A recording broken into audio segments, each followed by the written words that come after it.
Oke, selamat pagi. Assalamualaikum warahmatullahi wabarakatuh. Waalaikumsalam Eh, warahmatullahi. Waalaikumsalam warahmatullahi Salam wabarakatuh. sejahtera buat kita semua. Seperti biasa, pagi-pagi diaktifkan kameranya dulu biar saya bisa capture untuk laporan. Ayo, Pak belum mandi Pak nggak? Kan nggak ada yang tahu. Wah, itu Febri udah gelap-gelapan. Wah, masih atau lagi di Amerika, lagi gelap, lagi malam hari. Wah, Tasya belakangnya kasur. Curiga nanti bobo nih. Saya ngedongeng jadi malah tidur nanti. Sebenarnya karena wah suara Pak Fidi merdu bisa buat meninabobokan seseorang. Oke. Kenapa Hari? Rambutnya dipegang-pegang? Udah nggak usah dipegang-pegang rambutnya. Udah segitu memang Hari. Belum panjang kok rambutnya. Belum kayak saya nih udah panjang nih rambutnya. Oh nggak kelihatan ya? Oh nggak kelihatan.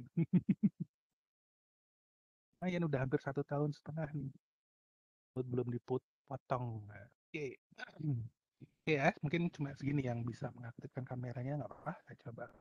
Oh, saat, oh baru nama dari lagi. Oke, saya tunggu dulu. 1 menit dulu. Di, di, di, di.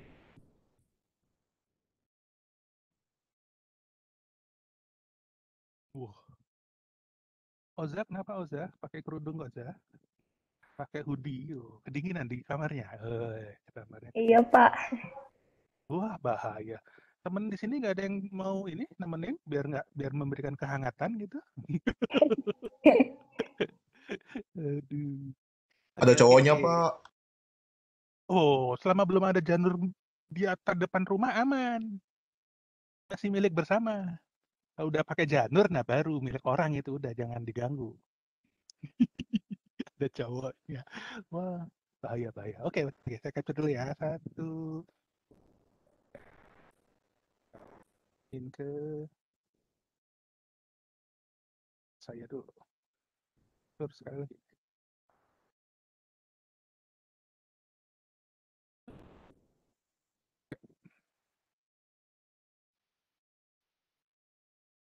Sudah ke halaman tercapture.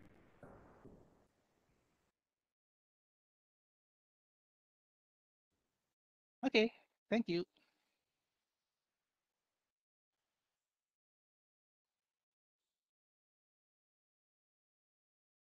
Wah, Febri kayaknya gamer.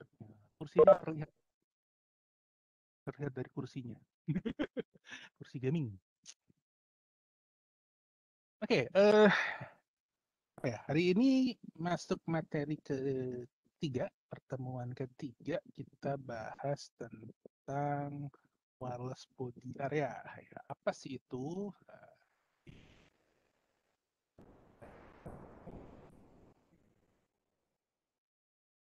Seperti biasa, nanti kalau ada pertanyaan ataupun ada yang ingin ditanyakan, dan aktifkan ya nggak apa-apa, atau ditulis di chat juga. Nah, sekali lagi terbukti jarnya.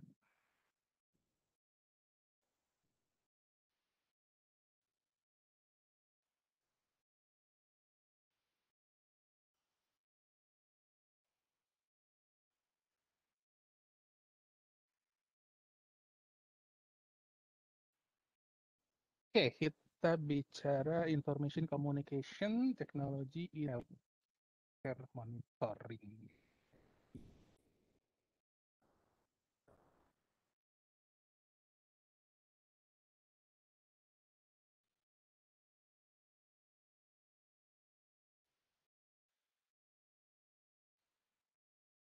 Oh, ayo, bentar.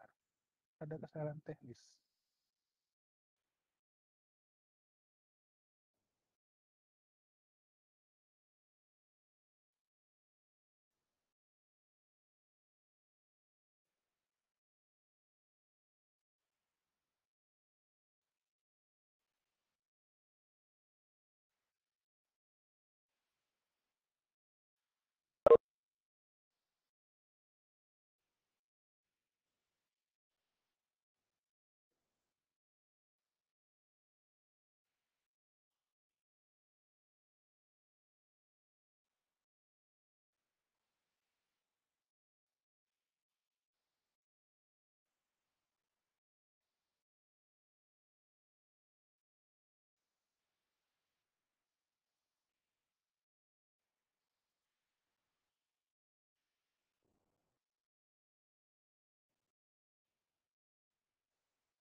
Oke, saya lanjutin.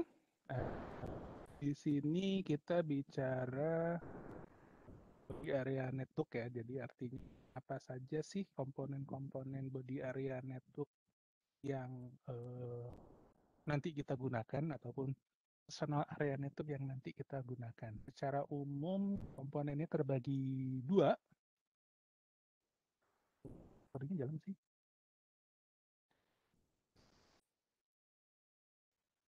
Ada intra, ada ekstra, di mana perbedaan utamanya adalah kalau intra ini adalah sesuatu yang langsung terhubung dengan diri kita, baik itu misalkan kita bicara ada perangkat gadget yang selalu kita bawa kemana-mana, gitu kan, atau memang ada sensor yang ditempelkan di body atau tubuh kita, kan biasa menggunakan smartwatch, apa namanya, biasanya di jamnya itu juga bisa mendetek apa namanya, berapa langkah yang sudah Anda lakukan hari ini, terus kemudian detak jantung Anda seperti apa, bahkan bisa mendetek saturasi oksigen di dalam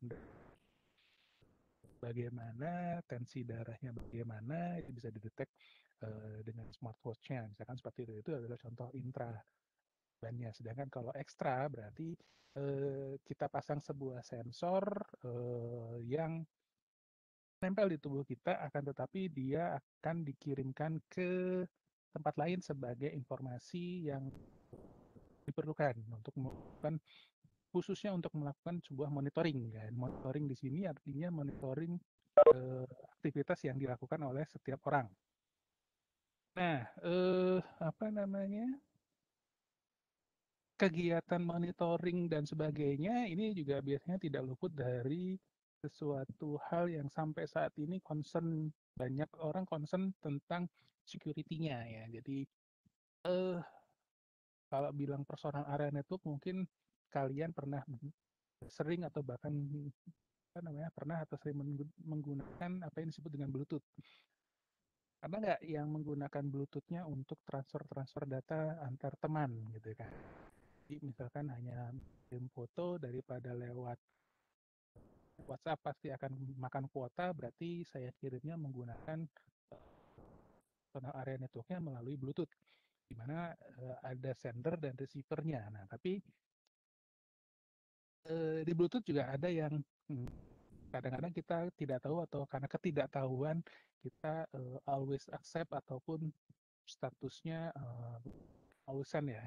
Jadi pada saat always accept, maka jika ada orang-orang yang sedang membroadcast datanya, pasti akan diterima sama kita. Kalau datanya cuma foto atau video atau suara mungkin nggak masalah, tapi ternyata data yang dikirimkan itu apa, trojan atau file yang berisi virus dan sebagainya, itu akan berbahaya sama sekali.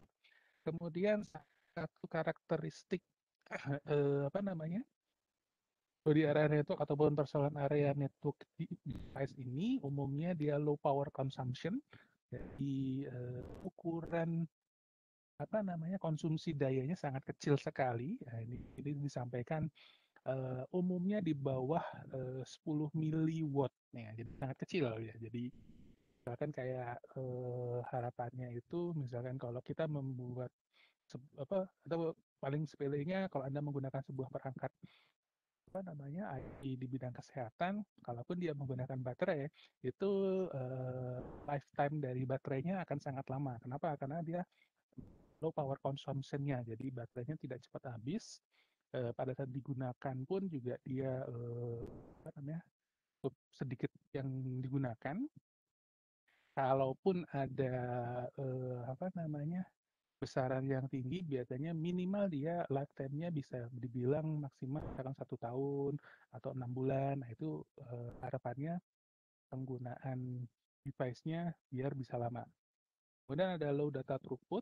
Nah, karena data yang dikirimkan biasanya berupa data teks yang kecil ya, sehingga eh, pastinya tidak memakan kuota yang cukup besar gitu ya. Karena ukurannya sangat kecil, hanya data saja, teks saja, berupa teks, bukan bukan video ataupun gambar, kecuali memang ceritanya apa namanya kita akan melakukan surveillance dengan kamera. Nah, ini memang agak butuh yang agak besar, tapi tetap biasanya kompresi yang dilakukan di sistem standarnya, misalkan kita bicara standar pada umumnya belum terspesifik dengan baik kalau untuk bicara healthcare ya, tapi umumnya kalau sudah bicara personal area network, khususnya di waras personal area network, mungkin kita kenal dengan standar IEEE 802.15. Jadi ini yang sampai saat ini bicara wireless personal area network, seperti halnya Bluetooth, Ethernet, dan sebagainya, ini masuk dalam standar kategori 802.15. Oke, nah kemudian apa sih yang digunakan gitu? Apa sih yang dipakai biasanya di dalam body area network? Biasanya kita menggunakan sensor, kita gunakan transducer, kita gunakan aktuator. Sensor ini biasanya untuk mendeteksi besaran-besaran fisis, bisa mekanis, bisa magnetis, bisa panas, sinar, zat kimia, bau gitu ya. Nah, seperti itu. Apa namanya? Sehingga dia tugasnya hanya spesifik biasanya. Kalau udah bicara alat, berarti dia hanya spesifik untuk satu fungsi saja. Misalkan untuk si panas, mendeteksi suhu, berarti dia hanya bicara mendeteksi panas dan dingin gitu ya. Kemudian mendeteksi apa namanya jarak misalkan, ya dia bisa mendeteksi jarak, nggak bisa mendeteksi suhu gitu kan. Contohnya yang bisa dilakukan.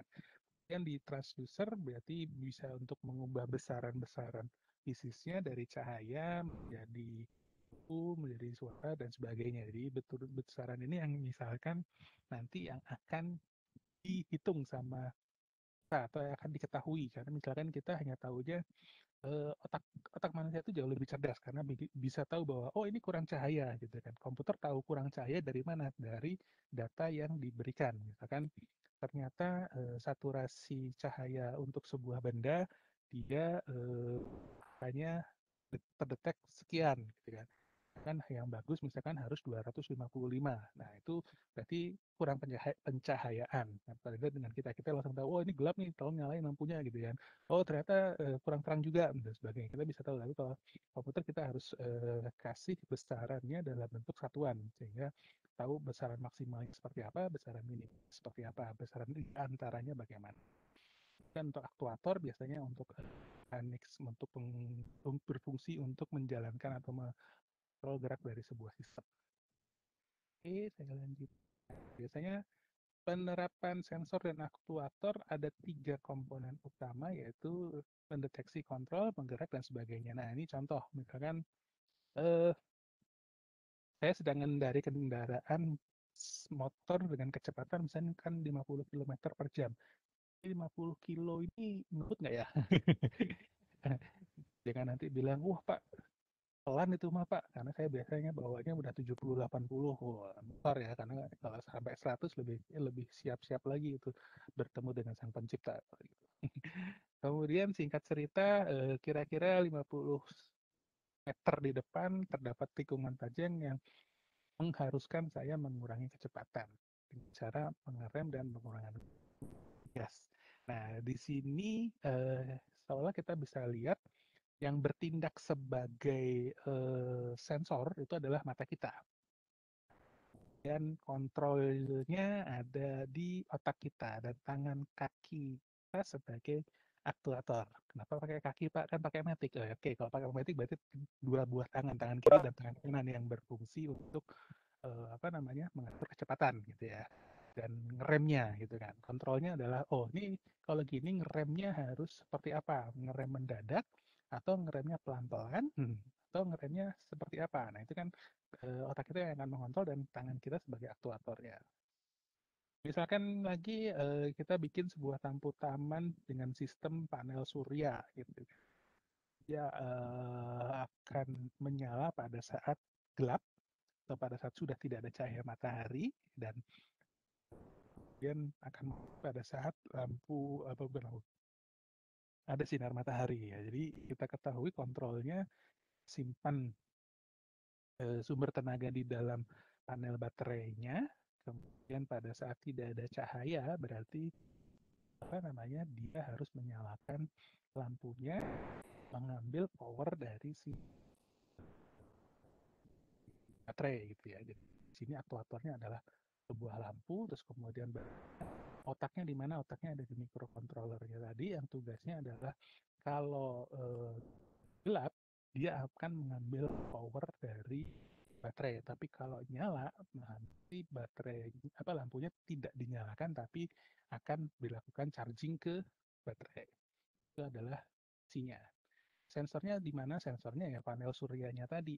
Pada saat gelap terangnya dia akan mengaktifkan microcontroller untuk menyalakan lampu atau mematikan lampu.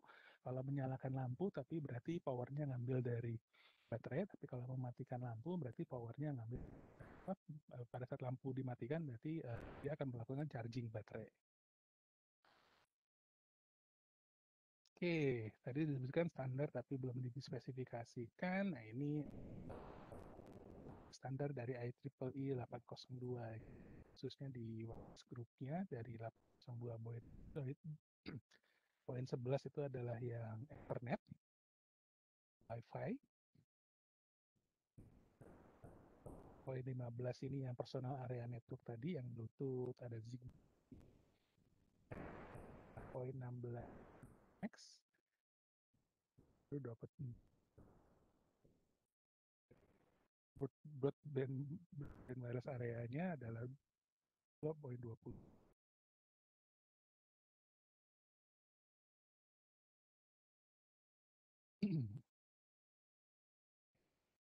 Wireless body area network ini contohnya di mana kita pasang sebuah peer sensor, terus kemudian ada chip di dalamnya, terus kemudian ada transceiver dan ada receiver-nya. Jadi sini fungsinya adalah untuk angkat sebuah sensor tertentu yang kita olah, terus kemudian ada controller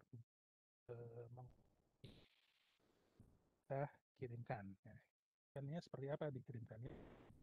Seperti gambar ini adalah yang ekstra tadi. Jadi butuh komunikasi dengan pihak yang lain, tidak langsung ke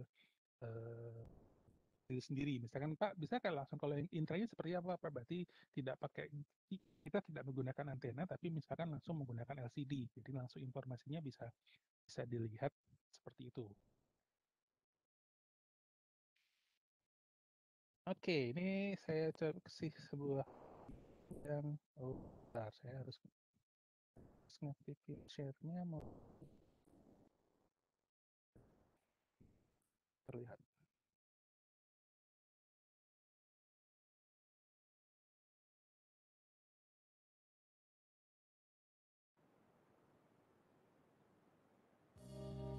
Oke, videonya.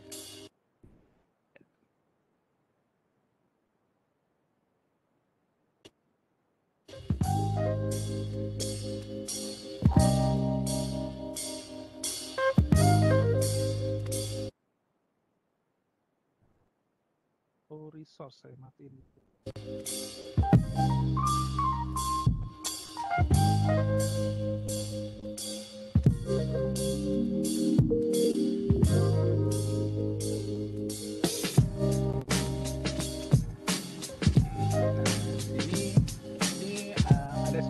call center ya, command center Bandung gitu ya, di mana di sini kita bisa melihat, bisa menandai area yang akan kita lihat, kita review gitu ya.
Yang digambar sama yang perempuan di tempat yang cowok juga terlihat.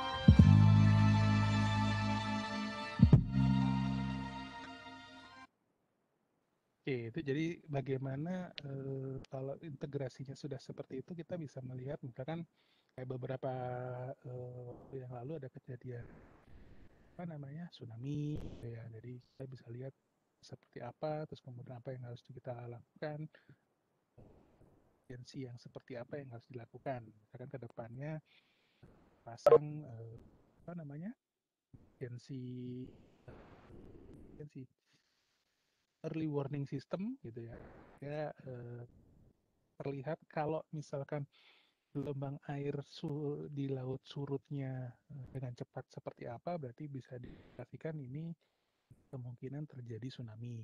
Kalau misalkan ternyata gelombang air tidak surut, berarti C ini aman. Gitu. Oh, contoh informasinya. Aplikasinya memang harapannya bisa sudah seperti ini. Mungkin di kita banyak yang aware atau mungkin belum belum tahu ya, atau mungkin malah banyak juga yang masih belum nge. Anda memperhatikan nggak? Kira-kira kalau saya ngomong apa namanya ambulan ataupun pemadam kebakaran atau polisi, sirenenya sama nggak sih? Nah, kalau sirenenya raungannya lebih kenceng dan cuma satu nada, nah itu bisa dipastikan itu adalah damkar ya, pemadam kebakaran. Itu apa namanya sirenenya ada, nah, kan ini sedang dalam keadaan emergensi. Ya. Atau kalau misalkan nadanya tiga nada, berarti sudah dalam keadaan apa namanya pasien menuju ke rumah sakit sakit misalkan gitu, atau yang dekat nada gelombangnya lebih beda gitu ya. Nah ini nggak harus tahu. Tapi kadang-kadang juga kan banyak eh, kita latah gitu ya. Latah artinya di mobil pribadi dipasang sirene gitu ya. Nah, seru juga gitu. Dan serunya sesuatu yang mungkin bagi kita annoying banget gitu. Apa sih gitu? Emang dia siapa gitu kan? Ya seperti itu. Beda pun kalau bicaranya ada, kalau misalkan di lapangan pun kalau udah ngomong emergency dari rotary lamp-nya yang berputar di atas itu juga ya kita bisa tahu dan bisa membedakan ada warna merah, warna kuning dan warna biru gitu kan. Pernah lihat mungkin kalau polisi pakai rotary yang panjang, ada yang warnanya biru, ada yang warnanya merah, ada yang warnanya merah biru. Nah, kira-kira siapa yang harus diprioritaskan terlebih dulu gitu kan? Pasti yang warna merah gitu kan. Kalau merah biru berarti dia setengah-setengah gitu kan. Kalau warna biru dia cuma patroli gitu. Nah itu apa namanya, dilihat. Terus Pak kalau kuning gimana? Nah kuning ini biasanya untuk yang sifatnya si yang SAR ya, tim rescue biasanya. Pak, tapi saya lihat di truk juga pakai itu ya. Artinya ini sifatnya memang kuning ini harus precaution, jadi harus hati-hati gitu ya. Jadi beda dengan yang merah. Kalau merah ini dia prioritasnya satu. Tapi kalau damkar udah dikasih rotari warna merah, tapi ketemu apa namanya, ketemu perlintasan kereta api ya dia kalah juga gitu karena alat transportasi yang paling tinggi itu ya kereta api yang harus lebih didulukan karena kereta api susah ngerem gitu. Kalau Anda yang mau coba-coba silahkan, barangkali mau tes ikut-ikut film apa namanya Fast and Furious gitu ya, naik kereta terus dia loncat nyebrang, nah itu nggak apa-apa sih kalau sudah bosan hidup juga gitu kan. Oke, saya lanjutin. Nah, di satu case biasanya yang seperti ini nih yang apa namanya penanganan cepat. Nah, cuma di kita malah kebalik. Kalau ada kecelakaan, bukannya bertindak menolong, tapi malah memvideo. Saya nggak ngerti juga ini. Orang kita ini apa ya? Mungkin karena HP-nya udah terlalu canggih gitu ya kan, netizen maha benar, jadi begitu ada kecelakaan malah di videoin. Kalau tanya kenapa nggak nolong lo, saya bukan orang medis, jadi saya nggak berani nolong, takutnya malah jadi apa-apa. Bener, Anda bukan orang medis, sangat disarankan tidak melakukan pertolongan yang memang Anda tidak tahu caranya, karena jangankan apa namanya malah tolong, jangan-jangan malah jadi tidak tertolong gara-gara Anda ikut-ikutan. Nah, tapi salah satu bentuk tindakan yang harus Anda lakukan adalah membantu mengevakuasi orang-orang yang sekiranya apa namanya bisa diselamatkan dalam arti tidak membutuhkan para medis yang bagaimana, atau paling gampangnya adalah langsung menghubungi, kalau di luar negeri kan kita hubungi 911 ya, kalau di kita kebalik 119, silakan hubungi nomor 119, biasanya itu terdekat, biasanya dia udah otomatis langsung. Nah tapi ya itu tadi di video itu bukannya bagus juga gitu, bagus melaporkan, tapi kan di kita belum ada resmi gitu ya, resmi bahwa kalau ada ini kirimkan ke situs ini misalkan seperti itu, atau videonya langsung kirimkan sehingga langsung bisa ditangani. Nah ini sesuatu yang sifatnya emergency. Saya belum pernah lihat nih di Indonesia kalau ada kecelakaan orang butuh apa namanya butuh pertolongan, yang datang itu bukan ambulan pakai mobil tapi ambulan helikopter gitu kan. Nah, saya belum pernah nemu. Kalau di luar sana kan kesannya di film-film Anda bisa lihat ya, misalkan ya tadi saya ngomong Fast Furious, begitu ada temennya yang tangannya sobek langsung telepon helikopter datang gitu kan. Nah kita wah boro-boro helikopter gitu kan, ambulan lewat aja kita nggak kasih jalan gitu kan. Tapi begitu ambulan bawa jenazah, oh minggir semua itu pasti gitu. Saya bingung, kenapa giliran bawa jenazah disuruh minggir, giliran ambulan beneran malah nggak ada yang minggir gitu ya. Saya nggak ngerti itu. Tapi mudah-mudahan kalian bisa lebih paham dengan saya sampaikan hari ini. Oke, kemudian ambulan pun di Indonesia mungkin hanya dibilang ambulan resmi dari rumah sakit yang memiliki beberapa fasilitas fitur-fitur yang ada seperti ini gitu kan. Meskipun juga tidak semua dalam arti dilengkapi peralatan-peralatan yang oke gitu ya. Apa? Karena tadi di Indonesia budayanya traffic light-nya belum terkoordinasi dengan baik, kemudian apa namanya ruas jalannya juga belum baik, budaya orang-orangnya juga nggak ngerti. Ada ambulan malah pada ngikut semua di belakangnya gitu kan. Kenapa? Biar lancar Pak. Iya, sah. Nah, tapi saya berharap ya kalian jangan lakukan seperti itu. Hal konyol yang seperti itu jangan Anda lakukan. Bermulai dari diri kalian ya. Jadi ikut-ikut yang seperti yang sudah-sudah. Kalau di luar negeri begitu ada ambulan lewat itu mereka semua minggir, benar-benar minggir. Lah kita pasti malah yang ada ikutan, wah minggir ikutan. Bener sih, ada juga beberapa tim yang istilahnya komunitas pengawal ambulan. Nah, bagus juga gitu kan. Cuma kadang-kadang ya orang kitanya yang tidak bisa menerima hal tersebut. Nah, ini yang udah namanya kan pertanyaan gampangnya lo dapat SIM enggak? Dan lu dapat SIM-nya nembak atau dari tes? Nah, berarti kan tahu bahwa ambulan itu prioritas. Meskipun perkara yang dibawa jenazah itu juga tetap dia adalah prioritas. Ya. Kalaupun saya pernah lihat kecelakaan di Bandung, Jakarta itu ada mobil ditabrak sama damkar. Saya ketawa aja tuh, mobilnya ngamuk-ngamuk. Supirnya dan teman-temannya turun dari mobil, nggak ribut, ditinggal aja mobil damkarnya. Dia balik ke damkar yang di Jalan Sukabumi, ambil mobil, lagi. Jadi si mobil yang ditabrak sama damkar tuh cuma bengong aja, mau ngamuk ke siapa? Sama mobil, supir sama teman-temannya turun semua, pindah ke ke kantornya ganti mobil kok. Jadi saya cuma ketawa aja. Ini berarti lo yang goblok gitu kan. Sorry, saya nyebut agak kasar karena kadang-kadang perlu seperti itu gitu.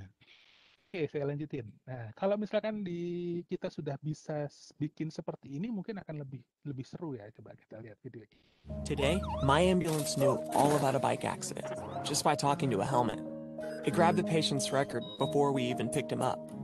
It found out the doctor we needed was at St. Anne's. And it got his okay on treatment from miles away. It even pulled strings with the stoplights. My ambulance talks with smoke alarms and pilots and stadiums, but of course, it's a good listener too. Today, Cisco is connecting the Internet of Everything, so everything works like never before. Oke, dari video ini mungkin kedepannya barangkali Anda mau mengumpulkan sesuatu yang sifatnya bersifat IoT yang hubung kesehatan, ini bisa jadi contoh. Itu jatuh, ternyata sensor IoT Anda yang dipasang di helm itu langsung otomatis menghubungi pihak terkait. Ya, kalau sekarang gadget juga sudah mulai seperti itu. Pakai smartwatch pun juga begitu saya jatuh, langsung smartwatch-nya memberikan beacon, saya mengasih warning ke kita. Apakah perlu menelpon keluarga terdekat atau menghubungi keluarga terdekat, dikasih counter 10, 9, 8, 7. Kalau sampai tidak menjawab berarti dia akan otomatis membroadcast dan bahwa saya jatuh di lokasi GPS-nya seperti ini. Itu saat ini keren tuh gitu kan. Ya produk brand yang sudah bikin itu, tapi kalau misalkan Anda bikin juga bisa juga gitu kan. Ini adalah buatan anak bangsa. Bisa bikin yang seperti itu. Oke, lanjut. Nah, kemudian ada juga bicara remote recovery. Ya. Kalau sudah seperti ini sebenarnya kan urusan kita juga sih, tapi nggak apa-apa karena di materi kita. Jadi misalkan bagaimana kita membuat sebuah fasilitas kesehatan yang jauh, terus kemudian bagaimana komunikasi yang diperlukan gitu kan, jauh dari mana-mana sehingga kita harus membabat alas bahasa Jawa. Ya pokoknya membuat jalur gitu ya, artinya mungkin sebuah area yang tadinya hutan misalkan bikin kemudian pusat komunikasi, satkomnya seperti itu.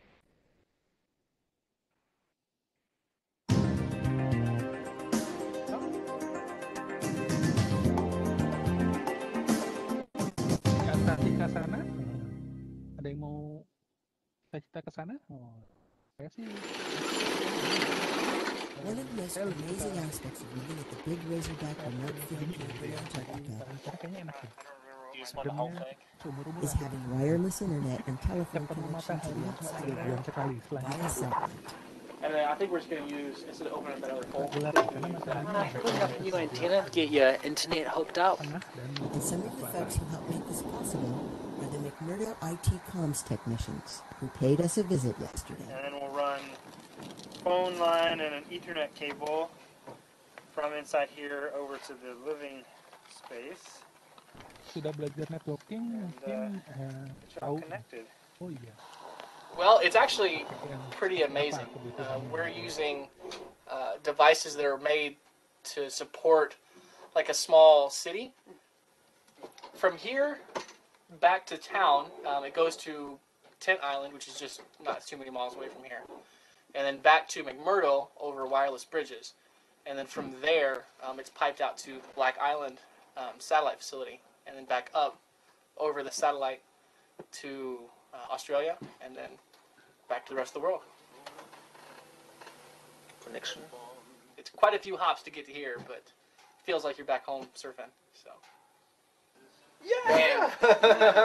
All right. Yeah. Thanks. We're Good on. job. You're welcome. Thank you, Mark.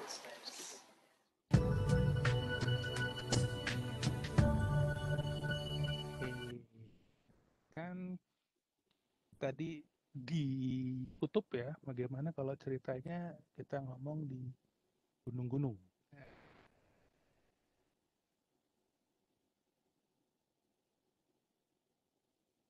Ini lebih ke forest detection, forest fire detection, maaf. Bagaimana mendeteksi kebakaran hutan? Dari mana? Dari banyaknya titik sumber api yang mungkin Árbol por terjadi. árbol, así ha comenzado la instalación de los sensores que intentarán este verano prevenir incendios forestales. Es un proyecto pionero en la zona que consiste en la colocación de estos aparatos para medir el estado en el que se encuentra en cada momento las zonas boscosas, variables como el grado de humedad o la cantidad de gases. Todos estos datos llegarán directamente a los bomberos. Manda una señal, manda una trama a un servidor que la recibe y envía una alerta al centro de control avisando de que hay un aumento brusco en esa concentración de los gases y que por tanto es previsible que haya un conato de incendio. Los aparatos instalados en 40 árboles del Monte Pousadoiro estarán en funcionamiento en menos de un mes, pero la intención del ayuntamiento es extender esta tecnología a otros montes del concejo y de la comarca. Esperemos que podamos hacer una experiencia que sea beneficiosa para el control tanto de incendios, que es el tema más preocupante en el monte, y al mismo tiempo que nos permita hacer una expansión paulatina de esto y llegar a controlar todo el municipio. El proyecto cuenta con un presupuesto cercano a los 90.000 euros, financiados con fondos LEADER. Ya, jadi kalau yang ini lebih ke apa namanya fire detection ya. Jadi kita pasang sebuah alat di sini dia pakai Zigbee gitu kan, terus kemudian dipasang di pohon-pohon untuk apa namanya mendeteksi adanya sumber api, titik api di mana yang ukurnya adalah dari kadar oksigen, kadar CO, kadar temperatur, kadar kelembaban gitu ya. Jadi begitu dia mendeteksi adanya api, terus kemudian dia memberikan informasi, kita bisa tahu bahwa titik apinya ada di mana. Nah, terburuknya giliran dia tadi masih memberikan informasi adanya api, nah terus kemudian hilang sinyalnya. Nah, mungkin alatnya udah kebakar juga, ikutan kebakaran berarti alatnya. Jadi ini seru nih kalau udah kayak gini. Oke, jadi balik lagi ke hospital ya, di mana harapannya peralatan yang kita bikin ataupun yang kita gunakan untuk sebuah monitoring khususnya di bidang kesehatan ini terkoneksi dengan berbagai cara ya. Kalau misalkan tadi yang intra tadi hanya kita saja yang kita saja yang tahu informasinya, tapi kalau udah ekstra di harapannya informasi ini sampai ke rumah sakit atau ke dokter ya, sehingga informasinya bisa langsung dilakukan. Jadi ada istilah rawat jalan, misalkan orang yang harusnya rawat inap tapi karena saat ini pandemi dan rumah sakit kekurangan tempat untuk menampung orang yang memang membutuhkan untuk dirawat bisa tetap dilaksanakan di rumah dengan sistem monitoring yang seperti ini. Tentunya akan lebih banyak membantu ya dalam apa namanya di kesehatan tetap terjaga, apa namanya monitoring juga tetap ada walaupun nanti terkendala biasanya dengan tindakan medis yang tidak bisa dilakukan dengan cepat. Tapi minimal ini bisa membantu. Syukur-syukur misalkan contoh misalkan kalau misalkan saya lagi sakit dan harus dirawat di ICU tapi karena ICU saat ini penuh untuk pasien penderita COVID sedangkan saya bukan penderita COVID, misalkan terjadi seperti itu, kita lakukan monitoringnya cukup dari rumah. Nah, itu ada tindakan-tindakan yang mungkin mengarah kepada emergensi. Monitoring tersebut sudah bisa tahu dan sudah bisa memberikan rekomendasi harus seperti apa. Kalau ternyata harus ada penanganan dokter, mungkin sistem monitoringnya bisa mencari dokter terdekat di rumah saya yang bisa langsung visit gitu ya. Itu. Nah, mungkin kita belum di Indonesia belum bisa seperti itu dokter datang visit langsung. Kemarin yang saya dengar dari Provinsi Jawa Barat ini dokter-dokter yang siap keliling gitu ya pakai motor gitu ya. Saya nggak tahu apakah masih berjalan atau tidak, tapi kalau memang masih berjalan bagus karena alat ini mungkin kalau diintegrasikan ke situ sangat-sangat cocok sekali ya. Sudah dan yang baik untuk Indonesia saya syukur-syukur kalian bisa ikut andil di sini gitu ya. Ini hanya contoh saja bagaimana abnormali yang terjadi. Jadi awalnya menggunakan assisted telesurgery sudah beyond our imagination. Jadi bagaimana kita bisa melakukan misalkan ada yang punya ide nggak atau kepikiran nggak sudah pernah melakukan CPR emergency bahasa Indonesianya ya nggak suka bingung klasikan ya. Jadi pertolongan pertama kepada orang-orang yang membutuhkan itu pertama adalah harapannya kita bisa mengetahui cara melakukan CPR. Dan ada berapa kali kan udah ke mulut tersebut tujuannya adalah paru-parunya apa namanya support ya. Mungkin tidak semua orang mengerti cara melakukan CPR, tapi misalkan kita miliki hal tersebut walaupun kita bukan seorang medis, ini sangat diperlukan. Karena sering sekali kejadiannya kita tidak melakukan itu orang meninggalnya butuh penanganan cepat supaya ada oksigen dalamnya sehingga tidak terjadi stroke atau apa. Oke. Nah, ada lagi yang disebut move tracking ya. Ini vestnya, bajunya. Jadi baju ini apa namanya chip RFID. Pergerakan orang ada di dalam kan terdeteksi sehingga kemanapun orang tersebut chipnya akan informasikan dan akan menggambarkan situasinya. Jadi seperti di sini terlihat chipnya dipasang di depan pintu sehingga akan terdeteksi orang siapa yang akan lewat. Begitu bilang oh masuk ke sini karena dideteksi dia masuk ke sini. Dideteksi lagi dia udah keluar dari sini. Terus di mana? Oh berarti belum masuk kemana-mana, berarti masih ada di lorong gitu kan. Nah, itu seperti itu.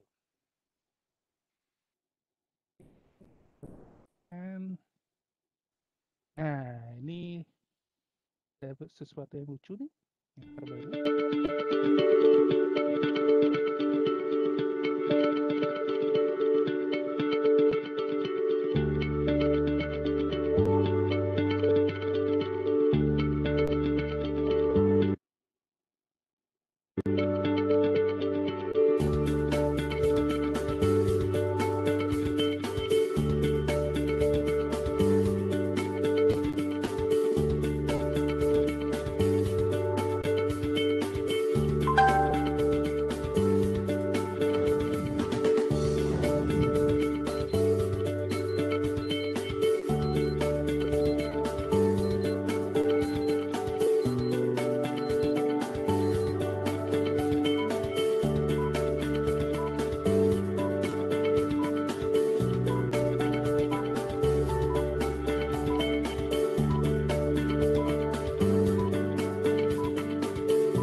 Oke, itu tadi inovasi yang terjadi, tapi mungkin langsung ada yang julid gitu ya.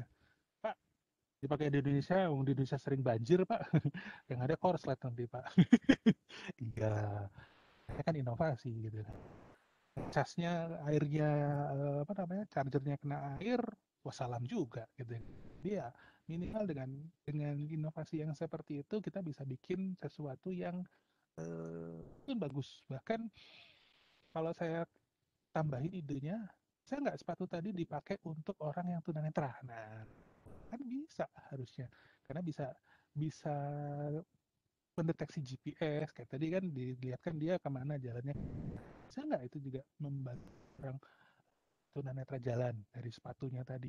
Tambahinlah inovasi bahwa dia di mapnya diketahui juga apa namanya, atau mungkin ada kayak small kamera di satunya si pergerakan orang-orang yang ada di sekitar sehingga membantu orang untuk berjalan. Dan terus kemudian bagaimana Pak, ya tinggal diconnectingkan dengan Bluetooth ke earpad yang ada di telinga misalkan. Oke, disuruh belok kiri, hadap kiri, geser kanan dikit, muter kanan dikit, muter kiri dikit, ya silakan maju. Nah itu kan bisa bisa seperti itu.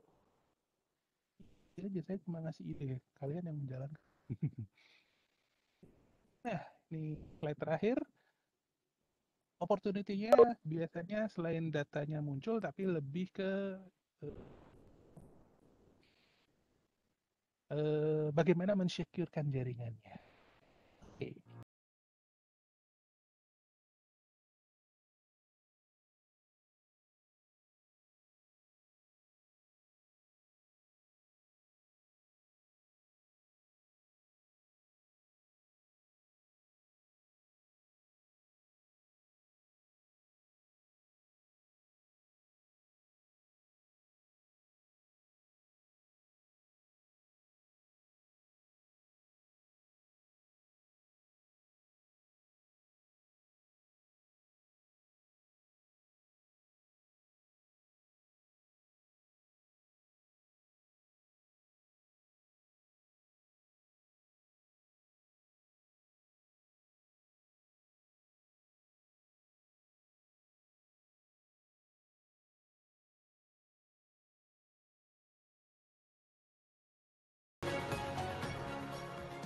Jadi future-nya ini kalau sudah ngomong healthcare, berarti kita bicara bagaimana men-secure-kan.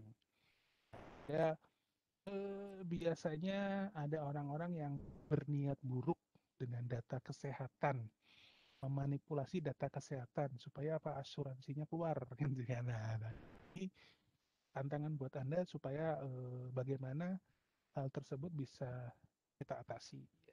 Oke. Slide-nya selesai. Saya kira ada pertanyaan. Ayo, silakan.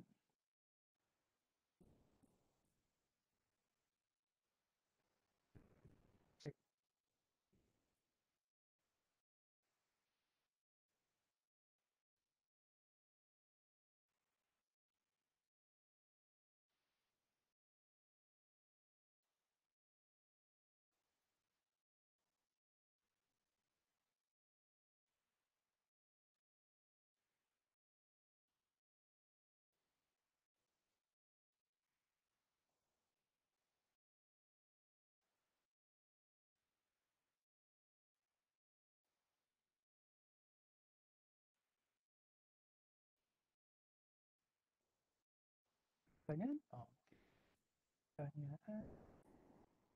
Cur kembali.